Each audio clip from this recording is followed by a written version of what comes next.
6 December সন্ধ্যায় দুর্গাপুর ইস্পাত নগরীর রাজীব গান্ধী মেলা ময়দানে উদ্বোধন হল দ্বিতীয় বর্ষের দুর্গাপুর উৎসব। উপস্থিত ছিলেন রাজ্যের পঞ্চায়েত, গ্রাম উন্নয়ন ও সমবায় মন্ত্রী প্রদীপ মজুমদার, আইনমন্ত্রী মলয় ঘটক, পাণ্ডবেশ্বর বিধায়ক নরেন্দ্রনাথ চক্রবর্তী, দুর্গাপুর নগর নিগমের মুখ্য প্রশাসক অনিন্দিতা মুখার্জি, পশ্চিম বর্ধমান জেলা শাসক S Ponnambalam, Asansol Durgapur police commissioner Sunil Kumar Chowdhury সহ অন্যান্য বিশিষ্ট ব্যক্তিরা। Durgapur chamber of commerce and industry দ্বারা পরিচালিত দুর্গাপুর উৎসবের ময়দানে এই বছর সরকারি অনুমোদন প্রাপ্ত দুর্গাপুরের আঞ্চলিক সংবাদপত্রের সম্পাদকদের নিয়ে তৈরি সংস্থা দুর্গাপুর এডিটর্স গিল্ডের পক্ষ থেকে তৈরি করা হয়েছে আঞ্চলিক সংবাদপত্রের একটি স্টল।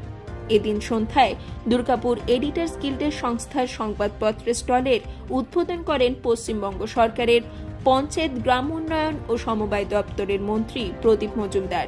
এদিন থেকেই আনুষ্ঠানিকভাবে দুর্গাপুরের বিভিন্ন সংবাদপত্রের সম্পাদকদের নিয়ে তৈরি হয় দুর্গাপুর এডিটর্স গিল্ডের সংস্থার পথ চলা শুরু। এছাড়াও সংবাদপত্রের স্টলে আসেন পাণ্ডবেশ্বরের বিধায়ক নরেন্দ্রনাথ চক্রবর্তী, দুর্গাপুর নগর নিগমের মুখ্য প্রশাসক অনিন্দিতা মুখার্জি সহ অন্যান্য বিশিষ্ট অতিথিরা। সংস্থার সদস্যদের পক্ষ থেকে সংবাদপত্রের স্টলে আগত অতিথিদের সম্বর্ধনা জানানো হয়। উপস্থিত অতিথিরা এদিন দুর্গাপুর এডিটর্স গিল্ডের সংস্থার সার্বিক সাফল্য কামনার পাশাপাশি সমস্ত রকমের সহযোগিতার আশ্বাস দেন এবং দুর্গাপুর এডিটর্স গিল্ডের সদস্য এবং সদস্যদের সঙ্গে বেশ কিছুটা সময় কাটান। এবার তো প্রথমে এডিটর্স গিল্ড আপনাদের সংগঠন নতুন স্টল দিল, আপনারা বলতে পারেন যে পান্ডারের স্টল পেয়েছি, কিন্তু আমি বলি আপনাদের তো যাত্রা শুরু হলো এবং আমি চাইব যে আপনাদেরকে এগিয়ে যাওয়া, আপনাদের সফল হন এবং সেই জন্য আপনাদের এই এগিয়ে যাওয়ার পথে বন্ধু হিসেবে যে কোনো সাহায্যের হাত আপনাদের সঙ্গে থাকে।